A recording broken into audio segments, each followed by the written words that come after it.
What if I told you the most powerful corporation in human history wasn't Apple, wasn't Amazon, wasn't any company you've heard of in the last 100 years? It controlled more land than the entire continent of Europe.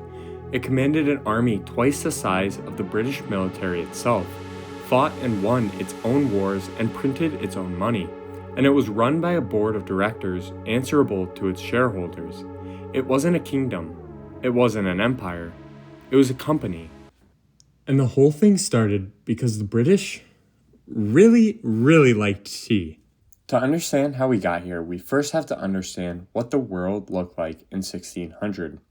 Europe was obsessed with spices. Nutmeg, pepper, and cloves were all worth more than gold. But all those things come from Asia, and the Portuguese and Dutch had locked up most of the trade routes. So on December 31st of 1600, Queen Elizabeth I did something truly remarkable.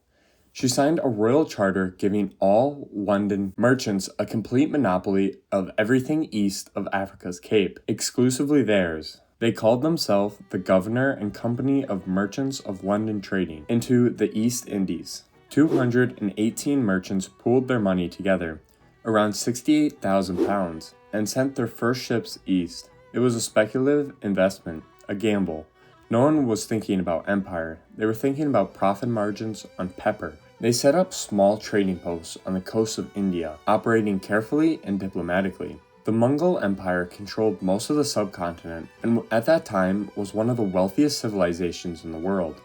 The company was just a guest, not a conqueror. But then, Britain discovered tea, and it changed everything. Tea arrived in Britain in the mid-1600s, and within decades, it had become a national obsession. By 1750, Britain was importing over 1,200 tons of tea every year, almost all of it through the East India Company. It was their most valuable product, and it came with a serious problem. China wasn't particularly interested in buying anything Britain had to offer in return, so British merchants were paying for all that tea in silver. Money was draining out of Britain and into China at a rate that was becoming impossible to ignore. The company needed to fix that trade imbalance, and the solution they came up with changed everything. First though, something was changing in the world that nobody planned for either. The Mughal Empire was collapsing. Through the early 1700s, the empire that had kept India unified began fracturing into competing regional powers.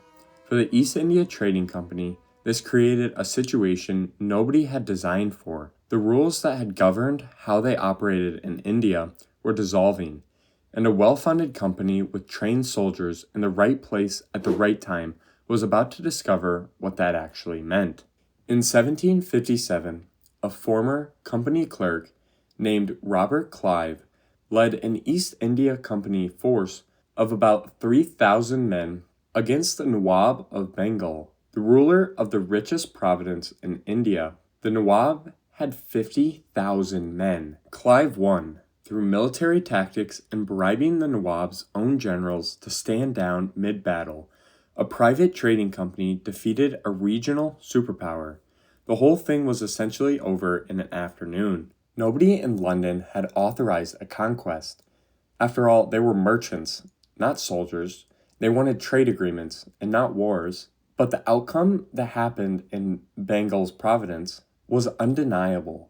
Bengal was the most productive province in India, and its tax revenues were extremely lucrative. And now the East India Company was collecting them. That money funded more soldiers, and more soldiers meant more territory, and more territory meant more revenue. A feedback loop had started, and nobody quite knew how to stop it. Within decades, the company was no longer just living in India. It was now governing it, and the army kept growing. By 1800, the East India Company had over 200,000 soldiers under its command, twice the size of the actual British military. Soldiers who swore their allegiance not to the King of England, but to a corporation. The company ran its own courts, its own prisons, its own laws across a territory containing hundreds of millions of people. The British government tried to rein it in. and Parliament passed oversight legislation in 1773, and then again in 1784. But the company's shareholders were wealthy and politically connected enough to limit how much control Parliament could actually exert.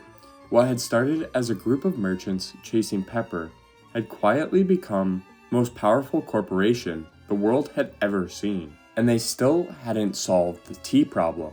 By the late 1700s, silver was still draining out of Britain into China's pockets, and the company was fed up with the problem. So they came up with a solution: opium. They were already growing poppy seeds in Bengal, and the calculation was straightforward. If they could get China to buy opium, the trade would be reversed. China would be the one spending silver instead of Britain. The fact that opium was illegal in China was a fact that they worked around instead of respected. The system they built was indirect but deliberate. The company grew opium in India and auctioned it to Calcutta to private merchants. These merchants shipped it to the Chinese coast, where it passed to local smugglers who moved it inland. The company kept its hands clean, while the money flowed back through the chain to pay for the tea. It worked. Between 1730 and 1830, the volume of opium moving into China increased by around 2,000%. And by the late 1830s, somewhere between 10 and 12 million Chinese people were addicted. The silver that had been leaving Britain started coming back, and China tried to stop it. In 1839, the emperor appointed a scholar official named Lin Zexu and sent him to the port of Canton with a single instruction: end the trade. So that's what Lin Zexu did. He forced British officials to hand over the opium reserves, and then he destroyed it. Thousands of tons of opium were destroyed over the next 23 days. He also wrote a letter to Queen Victoria, pointing out something awkward. Britain had strict laws against opium at home, so how could the British government justify selling it to China? The letter was never formally answered. Instead, Britain sent warships. The First Opium War ran from 1839 to 1842. The British Navy moved up the Chinese coast, capturing ports and cutting off supply routes. China had no answer to British firepower. The war ended with China paying reparations, opening 5 ports to British trade, and handing over Hong Kong. The opium trade continued. A second war followed in 1856, and the same result happened. This time, China was forced to legalize opium entirely. A company that started by asking permission to buy spices had just fought 2 wars and won both of them, all to protect a drug trade. Nobody planned that either. But the world it left behind didn't dissolve with it. The borders it drew, the ports it forced open, and the trade routes it carved. They outlasted the company by generations. Hong Kong remained under British control until 1997. The borders between India and Pakistan that now shape geopolitics today were largely the product of territory the company controlled. The East India Company didn't last forever, though. In 1857, there was a massive uprising in India, and the British government finally stepped in. In 1874, the company was officially wound up, and the company all started with this: tea and spices. Just a group of merchants who wanted to trade, and they got the Queen's signature to do it. Nobody in 1600 planned for what came next. It just kinda happened.